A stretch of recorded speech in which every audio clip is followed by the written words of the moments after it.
The views and opinions of the hosts and guests are their own and do not necessarily reflect the position of the management and staff of Guardian Network.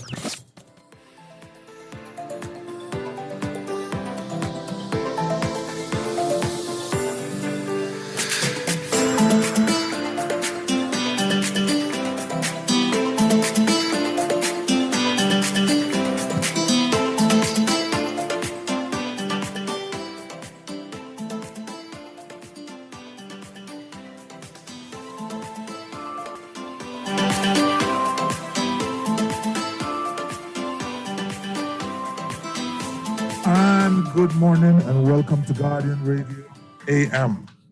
This is Hubert Edwards and I'm going to be your host for this morning.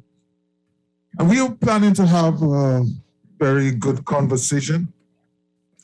We're seeking to make a shift from the usual discussions. The discussions about the budget and economics and all of the things which have really consumed us over the last while. And we want to ask ourselves, how in this moment, how in this particular time, are we going to be in a place where we can secure success for ourselves, where we can secure success for family, when we can secure success for friends, for groupings, where we can secure success as a collective? Because it's important. As we observe the things which are happening in the world, as we look around and debate and deliberate on issues of inflation and increases in interest rates and removal of VAT and the cost of living going up and persons being vulnerable, we have to, at some point in time, from a personal perspective, step back and ask ourselves, what role do I have to play in this? And I think in that analysis, in that process of analysis and assessment, there has to be a recognition that I as an individual, you as an individual, is ultimately responsible for your state of being, ultimately responsible for however you will navigate the challenges which you're faced with on a day-to-day basis. Yes, there are going to be persons who are going to be there to help and assist. And no, we cannot do this alone. We always need our friends, our partners, our mentors, our coaches, our family. We need everyone. But at the end of the day, how are you working? You personally, yes, you. I'm speaking to you specifically. How are you working to be successful? And what does this idea of success means? And you may ask, why discuss this? Well, there are a myriad of other issues that we can talk about. We can talk about people marching and having to change their shoes.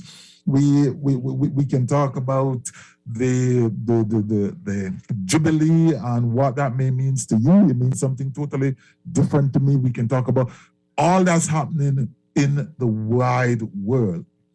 But at the end of the day, all of these things happen through the lens of your own personal experience, my own personal experience.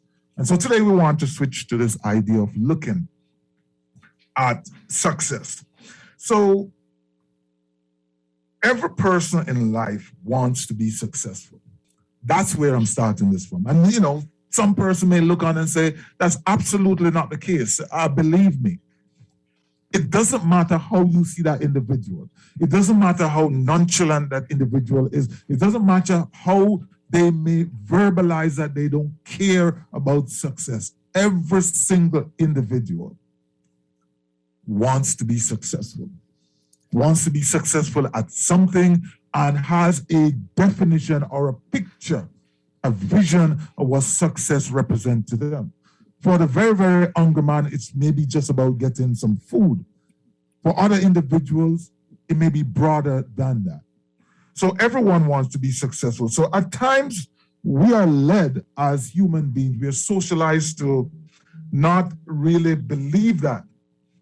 We are socialized to think sometimes that success is a bad thing. We should stay away from that. We hear things like, oh, I don't want to be rich because if riches is how you define success, I don't want to be rich because it comes with a lot of problems. So we are socialized like that. We are told that it's not an appropriate way to feel at times in some environment, not everyone. Largely speaking, I think generally persons embrace the idea of doing well and being successful. But in some instances, we are discouraged from expressing that desire, that overt desire for success. Sometimes we rationalize away success because we either have a fear of success based on our, again, socialization, our environment, or we have a fear of failure. Usually, the latter is the case. Many of us are afraid of failing. I am afraid of failing at times. You are afraid of failing at times. The important thing is to accept and understand that so we can manage that process. And so while it's easy to understand the fear of failing because, it's a negative thing, sometimes the fear of success is a little bit more complicated. This morning, I have on the program my brother, my friend, my mentor, my coach, my family, Paula Prosper. And we're going to talk a little bit about this idea of success. He is an author, he's a coach, he's a crypto entrepreneur, he's an entrepreneur, generally speaking, and he is an individual who have a great background in retail, having led a number of large store in the Walmart chain. And so, it's a pleasure to have him here today, all the way from United States via 80, to have this discussion. So Paula Prosper, welcome to Guardian AM.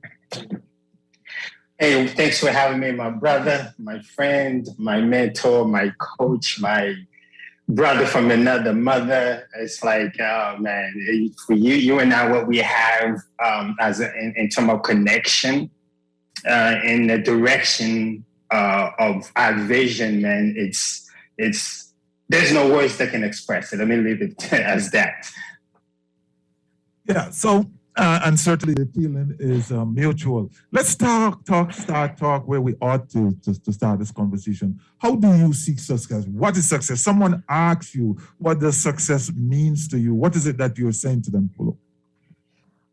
I'm always trying to refer to, when it comes to success, from where I am as an individual, and not to try to compare this with someone else's where they are in life. I always trying to help people to see themselves. Success is not defined by what you possess or what someone say you should be or act, behave, look in terms of materialistic. But success has to be something that's internally accept, believe, in order for you to actually activate the things that you and I, or the world in general, consider to be success. So this is how me personally, I would define success when it comes to success for an individual. It has to be based on where you are, and understand where you are and accept where you are. And that's when your success will begin.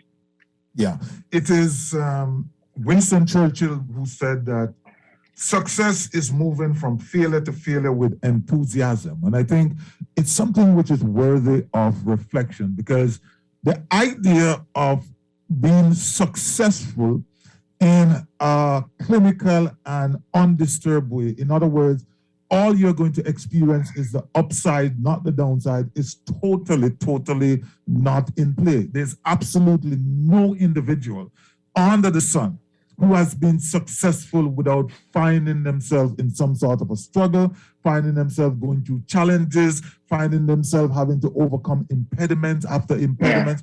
Yeah. It simply isn't the case, because success and failure, isn't it, Paula, the two sides of the same coin, isn't it? Yes. And, one thing I realized, I'm looking at my, one of the subtitle from my book that I Believe and Succeed. And I'm looking at a quote, a small quote, actually, is one line that I read that, and it kind of reminds me of what we've been talking about for the past 5-6 years. It's a success. We're not just happen. You have to be intentional. You know, when it comes to success, as you and I talk in many occasions, when I tell you my personal story in terms of between success and failure, I've always tell people this: I've never been afraid of failure, but I've always been afraid of success. Why is that? I believe the reason why I've always been afraid of success is because of the way I was growing up, you know, coming from Haiti. When you grow in, especially for me, I won't say in general for everybody, when in the environment that I was brought up, is that they define success completely in a different way. If I'm successful, I'm supposed to be treating people who is less fortunate than me a certain way.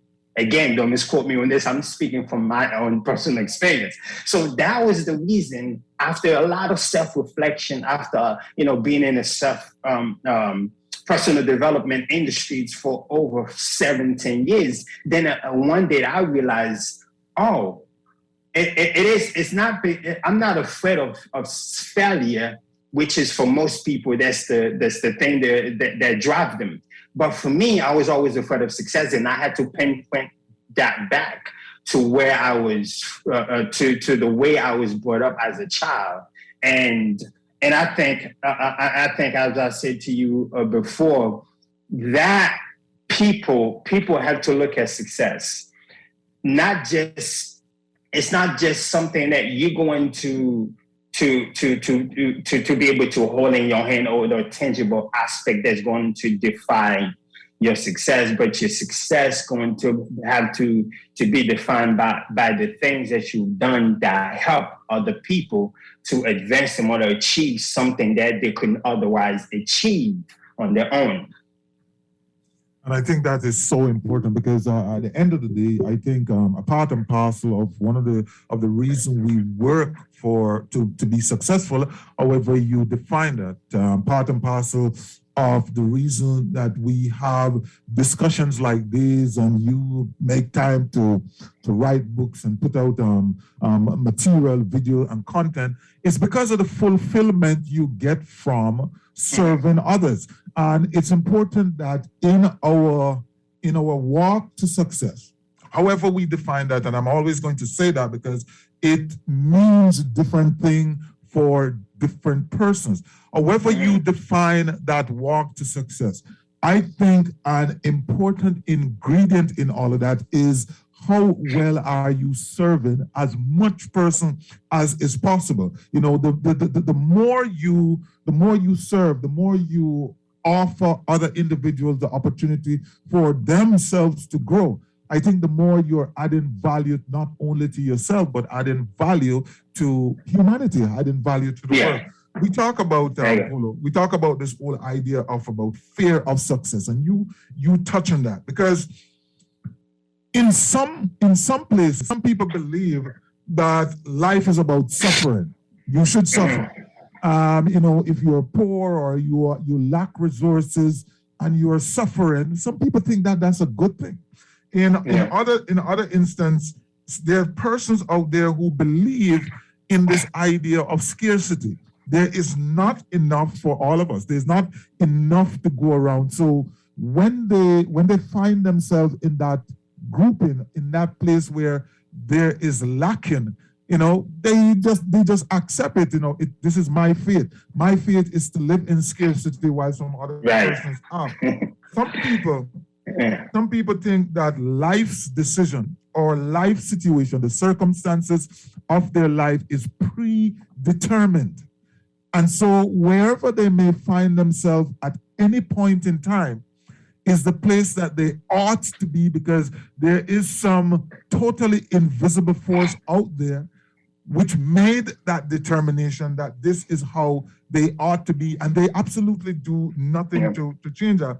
For some persons who are living in what I refer to as familial paradigms, which causes them to think about success or have anti-success thinking, like as I mentioned at the beginning, you know, rich people have problems. It's better for you to stay where you are, because those things you have a desire for, is simply going to cause you to be, stress is going to cause you to be in a state of worry. You have to, if you become an entrepreneur, you have to worry about paying people. You have to worry about the business. The building could burn down. You have to go get insurance. So we have these anti-success thinking. And then the route to success sometimes for many of us, we see it as too difficult, too complex. And in our minds, life should be easy. Life should not be this complexity of me having all the time to overcome challenges, to be picking myself up from the ground when I get knocked down, to be overcoming impediments. Life should be easy. So some of these things set the foundational thinking that holds some of us in that place. And I suspect that in the 5 things I've just outlined, 1 or 2 may have been the reason that you saw success in the way you saw it. And rather than having a fear of failure, you develop a fear of success. Like, for example, you don't want to leave your boys because if you get better, you will have to leave your boys on the side. Talk to us about that. Yeah, but I mean, actually, it's the truth. I mean, and it's the reality that we all have to come in terms with, and we are afraid to talk about it, especially when it comes to men. We have to understand this. Why do I have to be successful, right? This is what I said in the beginning. It's a choice. You have to accept the fact that I am successful. I want to be successful. But most importantly, what is the reason why I need to be successful? And if we don't understand the reason for the thing that we want in our life, and we're going to be afraid.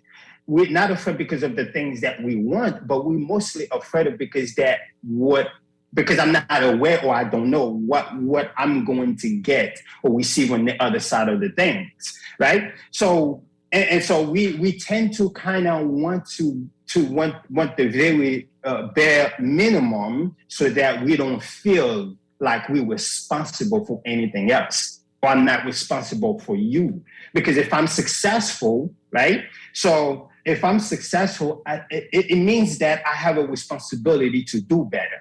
As the quote says, if you know better, you do better, right? But unfortunately, we're living in a society, people know better, but they refuse to do better because they're waiting for someone else to do it because they don't want to take responsibility. And with success has a great responsibility. So again, I said, people is not afraid people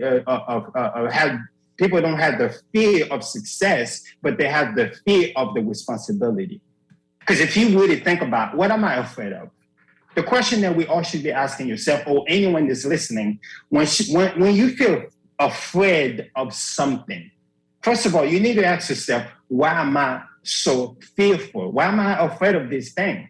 Usually, we're usually afraid because we don't have a clear picture of what would happen on the other side of it, right? So, because we assume what I want on the other side thing. When I get to the other side, things need to be this way, that way, a certain way. And I'm afraid that if it's not what I expect it to be, then I settle, we tend to settle to say to ourselves, I might as well stay where I am because at least I wouldn't have to deal with the failure of not achieving it. You see what I'm saying? But then again, I think it's a responsibility that we have toward each other. It's that most people are afraid of. They just don't want to do it because they think that, if I'm in a place of successful, that I have a responsibility to do better and to treat other people better and to make life better for my fellow brothers and sisters. I think that is so powerful. I just got a text from a friend of mine, somebody who I have a great level of respect for. And he repeated what you said, fear of responsibility. He said, I like that. And that is true because, I have observed in this particular individual the total opposite, taking responsibility in the space that he is and making sure that what he does is done in such a way, not to pander to anyone, but to put the truth out there, to put the information out there, it's taking charge of and making commitment to the things that you have to do. And like you say, Polo, it's really because we do not want to commit. We do not want to like you said, be responsible responsible for being the better person in the room, responsible for helping to lead those who do not very well understand what the next step are. We do not want to be the one who everyone may look into for a path out. And as a result of that, we just figure, well, if we remain like everyone else, if we stay in the same place where everyone is, then obviously they can't call on us. They can't expect us to be any different. And so we have to be very, very, very prepared in life. The interesting thing about that is that decision to commit, that decision to take on the responsibility is often very uncomfortable. Yeah, it comes with discomfort. And it's uncomfortable usually to those who we are who we are closest with, not necessarily persons out there. The persons out there, it's usually a discomfort because we are thinking about what they may be thinking about us, right? So that's at one level. But those who are very close to us, immediately we start to get the eye, we start to get the vibes like, why you think you're so different? What's happening here? And we may, in instance, many persons do actually overcompensate for that, remain where they are without any advancement in their lives. Talk to us about, as a young man coming from Haiti and going to the United States and having to kind of make your way. Did you experience anything like this? I mean, of course, and in the States, truly, I've heard people say this, but I've never really analyzed what it actually means. In the States, United States, we are living in it's a country of opportunity, right? But opportunity will not come to you. You have to knock on the right doors, right? You have to know where the opportunities are for you to seek them, right? So we tend to have individuals. I'm looking at my community and I'm looking, why does some people make it and why some seems to struggle to make it? Is it because people don't know what they don't know, or people are so late, including myself? That I'm speaking to myself. I'm not talking to anybody else. Let me speak to myself. Why am I struggling? Let me put it this way. Why is my neighbor living in a better condition than I am? As I begin to look and analyze my neighbor, my fellow friends, my fellow brother, my fellow co-workers, and see what it is that they are doing differently than I am. One thing I realize, it's not because the person, have an advantage, though we can ignore the fact that there are certain privileges to certain people, okay? But that's not an excuse for you to not partake, right? Take advantage of what's available to you, okay? But some people refuse to do it. They make excuses by saying, it's supposed to be easy. So if I go this route, I'm gonna have to put in some sweat equities. I'm gonna have to do some things that make me uncomfortable, that makes my family uncomfortable, that make my friend uncomfortable, that makes society, or even society might not agree with at that time. Because when you're pursuing a dream, you're pursuing a career, you're pursuing something that you love, it's not going to make sense to people who doesn't possess the dream or the vision. Yes, to answer your question, that happens to me in that sense, right? And the thing that I realize is, if I want to improve myself, if I want to help others, I should say it this way, I have first need to learn to improve myself by knowing myself. What are my fears? What are my strengths? What are the things that moves me, that make me come alive?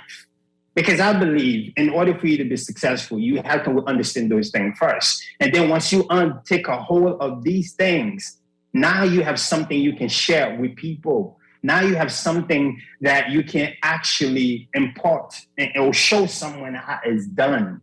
Okay, and so to answer your question, I believe yes. This is the best way I think I can explain it to you in terms to how I've experienced this in my life. Success it is not about what people think it is. It's simply about you understanding that I'm going to take responsibility for myself. I'm going to take ownership of what I believe that I was created to do. And I'm going to humble myself, which is the most important thing, especially when it comes to men, right? Caribbean men, guys, we're prideful people. We're like, whatever. If I'll find a way to do it myself, right? Yes. But you can't get anywhere. You will not make it in life to a level of success that is that position you where you're able to help other people, right? You could be successful for yourself. You're doing good for yourself. You're doing better for yourself and your family. You're okay with that. And I've seen too many people have accepted that. They're okay with it because my family is good. I'm good. So it is what it is, right? But if you want success beyond you, you have to position yourself to be uncomfortable and for you to take others with you.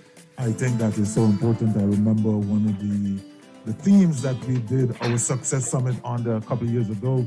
It was success beyond self. And, this is really what this is about. It's the whole idea that we talk about often here on these programs, Ubuntu. I am because we are. We're going to take a break here, and when we come back on the other side, we're going to continue having this conversation. I'm speaking with my friend Polo Prosper, who is living in the United States. He's originally from Haiti, a Caribbean man, Asian by birth. And so, we're having this wonderful conversation on success. If you want to join us on the other side, our numbers are 323-6232, 325-4259, and 325-4316. Don't move. Come right back.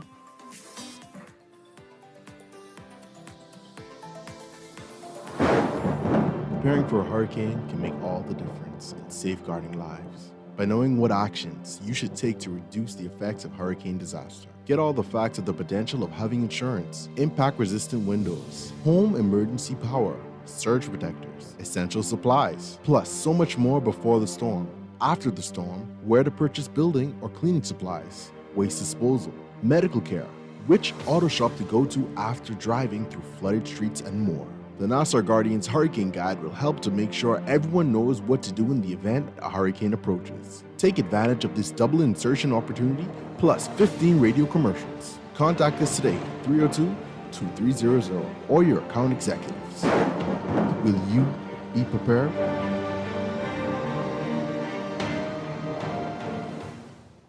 A local paper in Grand Bahama is back every Tuesday as a section of the Nassau Guardian. Available at local stores, gas stations, pharmacies, Western Bakery, and Bellevue Gifts. Daily and, of course, on Tuesdays too. Want to reach your Grand Bahama audience? Then call Barefoot Marketing at 827-4578 or message them for ad rates via their Facebook page. Advertising opportunities now include classified ads too. Keep up with all the latest Grand Bahama news in the Guardian newspaper every Tuesday. Girl, you see how Cora eye look funny all back up yesterday? But she say she bumped into a wall when she's running after the churn them. Yeah, but last Saturday you see her arm was all black and blue, right? So what you saying? You think something wrong between her and Jack? I ain't sure, but you know Jack is a jealous man. I hear him and Cora last Friday. I hear him say he hear Cora have eyes for Junior. Now you know that ain't true. Cora is a good woman, does mind her business, take care of them churn, and go to church every Sunday. So what you think we should do? I think we should report Jack, Cora don't say nothing, but silence hides violence, and we don't want to line up in the cemetery. Not me. I ain't getting in nobody business, then Jack come after me, and I land up next to Cora. No, man, we could call a text Crime Stopper. And remember, we can even get some grocery money for our tip. Remind me again, how does this work? We can call them in Miami at 328-TIPS or 328-8477. Or when we in the island, call toll-free at 300-TIPS or 300-8477. And if you don't have no minutes, use the Crack Crime Bahamas app, and we could text them, and the messages get all mixed up before it leave your phone, so nobody can know what you saying. So what we waiting on then? Let's go earn some grocery money. This is Guardian Radio 96.9 FM, Nassau, Bahamas.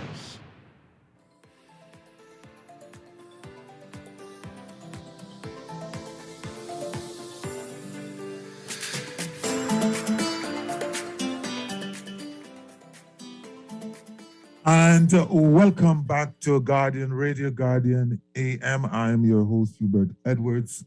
And it's certainly a pleasure to be here with you. I'm sharing with Paula Prosper, who is my guest this morning, is my friend, my brother. And we're talking about this idea of success. Again, if you want to join us, the numbers are 323-6232, 325-4259, 325-4316 if you have a comment or a point or a question. You know, the essence of mankind is to grow and to expand. The essence of nature is to grow and expand.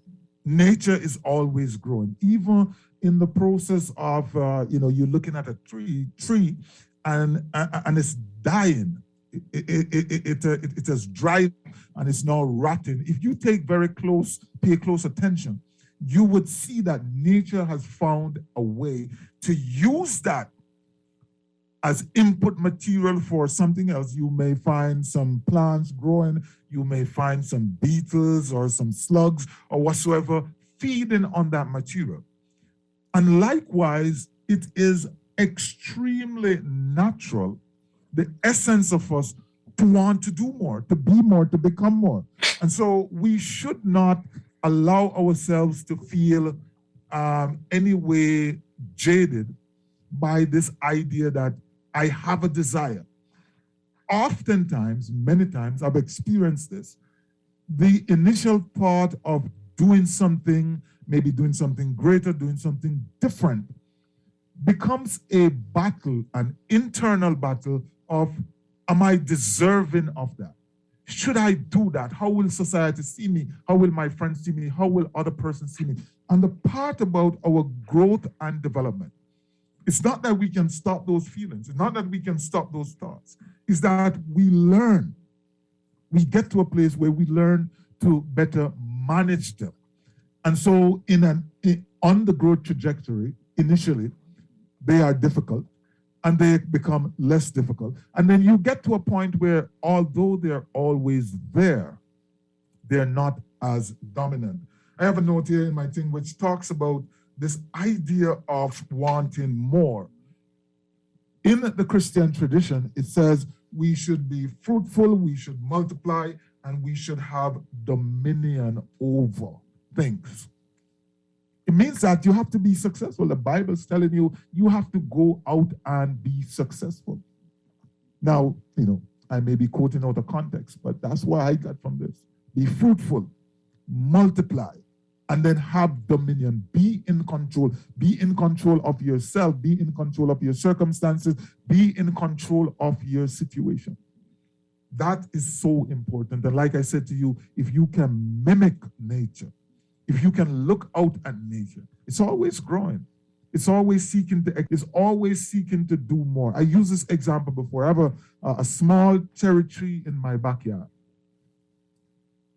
And one of the things I've come to realize is, first of all, no matter how good you are, you will never, ever, ever consume all the cherries that a cherry tree bears. It's just too much. Some is always falling.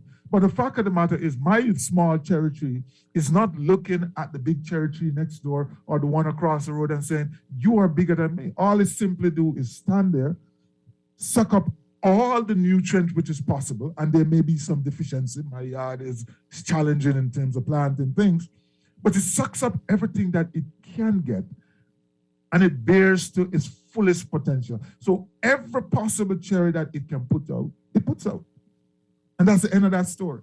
And that's kind of how we should live our life. We should live our life from a position of abundance, from a position of possibility, from a position that we can do this.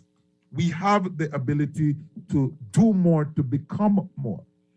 And then we disabuse ourselves of the need to be embarrassed and stuff by using our gifts, by using the things that we have accrued unto ourselves to help others to do the same. And I think that's where the balance is and the fulfillment is. We're going to take our first clip, and this is a clip from Paula Prosper, our guest. Some material quoted from his book. We want to hear this, and then we want to talk a little bit about what the essence of the message is. So, Mr. Producer? The effects of success or prosperity is simply in the quality of your thoughts. There will always be friends or family member who will disagree with this idea because this kind of thinking appears to be selfish. When understanding the law of attraction and apply it to your life, it is not a selfish act. Somehow people still believe that it is more humble to live in lack. I grew up in an environment that teaches when you are poor, it is God keeping you humble. I'm sorry to say, this can't be true. There is no evidence to support this belief system. People simply create a philosophy around the things they don't understand to accommodate the theology. You and I are where we are today because of the decisions we have made or the decisions someone else, which could be parent, a person of influence, or authority in your life has made for you up to this point. And you continue to live by their view of life rather than your own. You continue to live by their view of life rather than your own. Talk to us about that, Polo. You know, it's then again, I speak for myself. I speak from my experience, what I know. You know, the biggest thing that I had to overcome is to start learning to know myself. I know you quote the scriptures earlier. You know, me having a Christianity background base, right? I'm not a religious guy, but I love the concept, the ideas, and I live by it. The fact that, you know, you grow up in a society where there's a limitation, there's a box. Let me put it this way, right? Society put us in a box. They created a box for us. The box began from the day you were born, right? And your parents started to tell you, or the people that loves you, care about you, begin to tell you, you cannot go outside.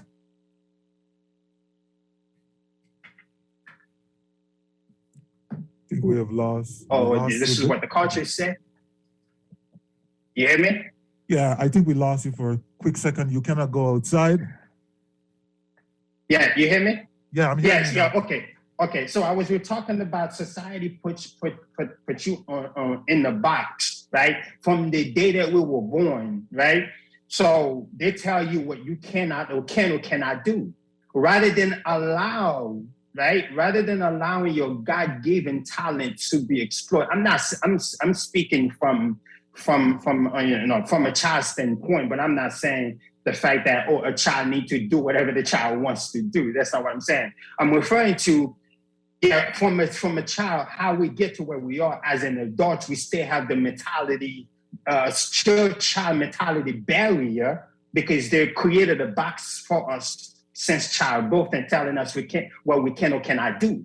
When in reality, we serve a God, we have a creator of the universe who tell us that we could live a life of limitless, life of impossibility within boundaries. Of course, that doesn't break society laws, right?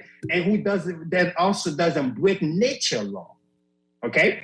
If I'm operating within my God-given ability, my God-given talents to be what I was created and to be what I was designed and ordained for me to be and do, if I allow other people opinions, right? It could also, as I said, 90% of the time, it's the people that loves you the closest to you anyways, that tell you what you shouldn't be doing. It's not because they don't love you, they don't have good intention by telling you these things. It's because they're trying to protect you.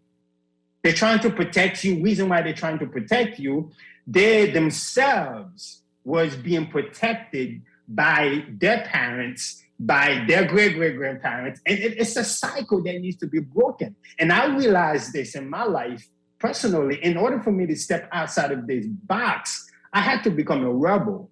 A rebel in the sense not to disobey, then again, not to disobey the law, the governmental law, right? Or the law of nature. As long as I understand, I stay within the law, the governmental laws, and I'm not breaking God or nature law, call it as you will, I'm okay to operate freely within my God-given talent, and this is the only way I am going to live a fulfilled life and be successful.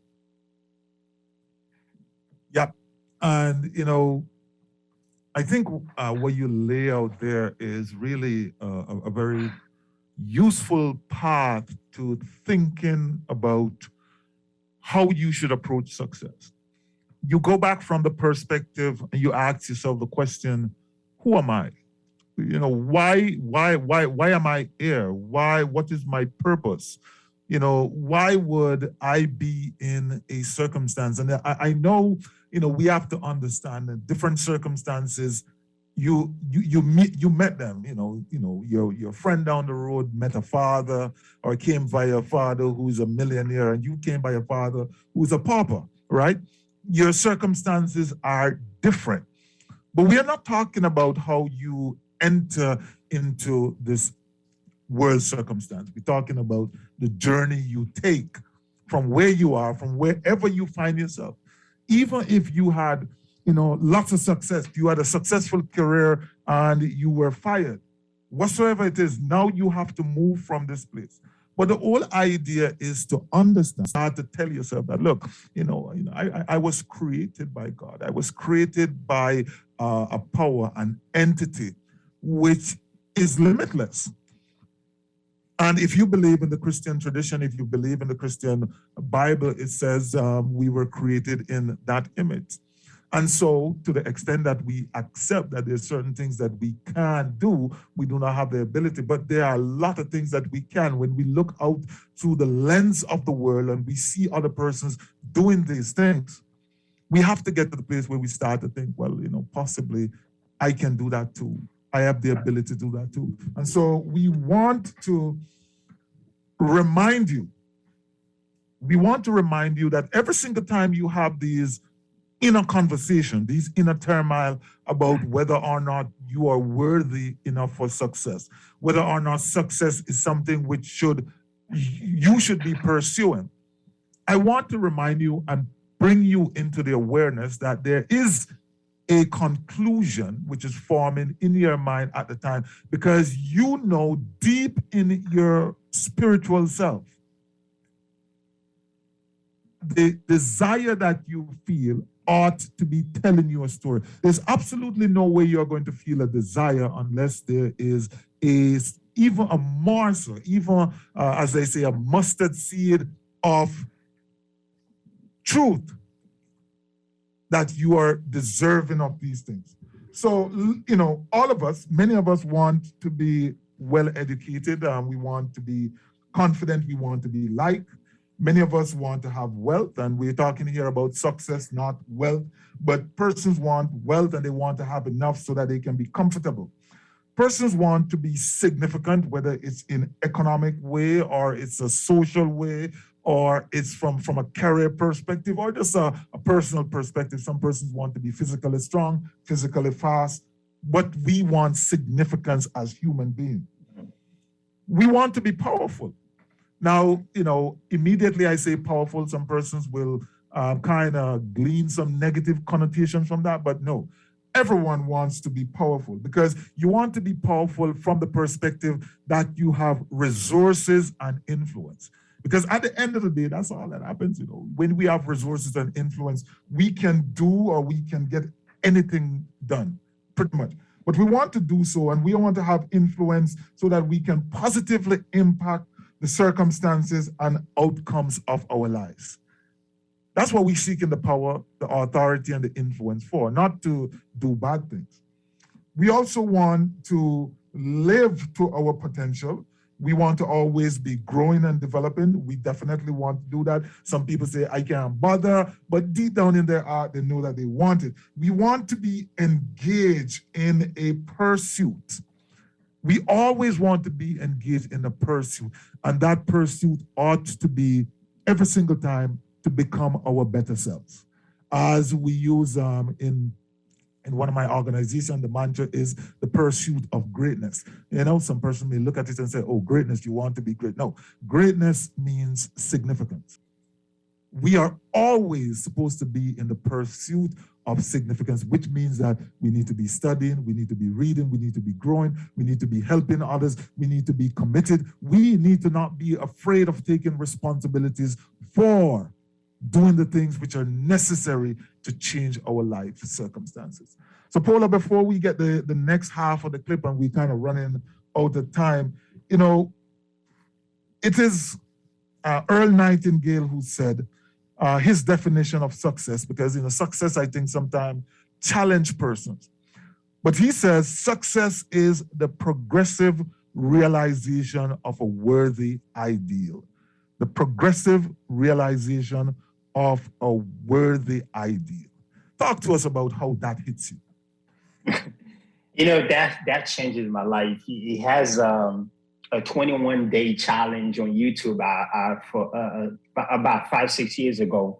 It says that if you listen to this content for 21 days straight, your life will change. Actually, I'm a product of that, and it's a testament to my whole entire life being shifted with that. It has shifted, you know. So it's not a secret when we talk about being powerful, right? And I get it. I get it why one would not want to be powerful, because you could tell that, you know, first of all, it's a misconcept of understanding of what their words actually mean. And when we tell someone that you are powerful or more powerful than you actually are, think you know, right? And so if people are afraid of that term, it's because the way power has been distributed, right? Because the way power has been manifested, in whether it's from the government or whether it's from authorities in your life, or whether it's sometimes even, unfortunately, from the people that supposedly love you, they misuse the power that they have. So in turn of that, when we are in position to embrace power, okay, and we tend to not want it because we think we have this idea of power in our mind. So yes, this is an amazing thing to understand when you know yourself and you understand that you are created. You have the God-given power that with a God-given power that gave you the ability to succeed. You will not succeed in life if you don't understand that you have the power to move forward to success. If you do not understand that you have the power to move forward, when life knocks you down, you will remain sitting. If you do not have the power to understand that you can move forward, when you lose that job, you will remain sitting. If you do not understand that only you and you alone have ultimately the power to move yourself from whatsoever circumstances you are to a different state which is going to be better, you're going to be challenged. So let us take the final part of this clip as we get into the ending part of the show, but I just wanted to complete this, not too long. And once we get on the other side, we'll kind of wrap this up, Polo. Yeah. Life rather than your own. How do you feel about your potential? It has been said, the way you feel on the inside is the direct correlation of how you will behave on the outside. At any point, you have the ability to manifest in your life what you truly believe in your heart. This is a truth that works from the dominant thoughts in your mind. If you see it in your mind, you hold it in your hand. If you have a poor self-image of your potential, you go through life living as you feel. You and I are always attracting to our lives the force to give us what we want as well as what we don't want. You have to leveraging yourself to win. Here's an amazing fact regarding emotions, which is energy in motion. According to research, emotions travel 8,000 times faster than thoughts. As a result, we are more likely to be affected by emotion rather than discipline and truth. You can't see the law of attraction effect here. Your emotion causes your mind to be affected by your feelings, which affect your actions. Therefore, if you don't line up your life with absolute truth, then your unsolved issues will eventually destroy your life. Your unsolved issues will eventually destroy your life. What does that mean? I heard someplace that if you are not planning and growing, then you're going to spend the rest of your life repairing. And what that simply means is exactly what Paul has just said. The things which are going wrong in any way, however you define them, there are issues in life to be solved. And until you solve them, until you make the change, until you go back to school, until you study, until you find a new job, until you start to budget, until you start to become more disciplined in the way you interact with individuals, until you do the things which create a different set of circumstances and outcome, your life is not going to change. It's absolutely not going to change. And so we have to, at every point in time, we have to be mindful that regardless of what we see happening around us, and right here in the Bahamas and around the world, we know we are under significant stress, economic and otherwise. But oftentimes we have to take a moment to pause, a moment to reflect, a moment to understand that the things which are external to us requires a response. But the response is within. And the extent to which we can respond to those externalities is dependent on what is on the inside. And so that's why we're taking this moment to pause to talk about success, because success is important, especially for us out there who are in the struggling group. I'm putting myself squarely there. For those of us who struggle, who knew struggle, who had to, really come up on the hard side, we have to remember that sometimes life is a cycle, and you're going to get some highs and you're going to get some lows, but you just cannot stop going. So I want you to think about a couple of things. I want you to make a decision that you're going to be successful. I want you to embrace the idea that you're going to be disciplined. And I want you to start to work to do things which create momentum and direction in your life, wherever you want that life to go. And then you have to develop a sense of consciousness and awareness that you must do the things to become progressive. And once you start to do that, I think you're going to be well on your way. And this is just for those who need it. For you who may feel, we are unqualified to speak to you in this way, leave it. It's not for you. This is for us. This is for persons who need to reassess, to reflect, to go within in order to make some progress on the outside. We are clean out of time, Polo, so let's get your wrap-up statement. It's certainly a pleasure having you here. We'll have to do this again, but always a pleasure connecting with you. Your final words. Yes, sir. I say this. Until you make the unconscious conscious, it will dominate your life and you will call it fate. And for those of us, as you mentioned, I'm not talking to the intellectual. I'm talking to the average Joe like myself, who comes from the very bottom of the bottom, who understand this concept. And I had to understand it. That's the reason why I'm able to share it with my fellow brothers and sisters, my fellow friends, who may just need to hear someone who come from the bottom as they are, and who has hope, who has faith, who have a big dream. In order to realize it, I had to understand this. Unless you become consciously conscious of the things that's dominating your life, whether good or bad, you will call it fate. You will accept it and call it fate. So this is what I will leave you with. I appreciate you for having me on, and thank you for listening. Yeah, man, and we definitely will have to do that until you make the unconscious conscious. It will lead your life and you will call it fate. All that is left to do is say thanks for joining us. It was certainly a pleasure. COVID isn't over. Be careful. So take your time. So walk good, one love, and Ubuntu.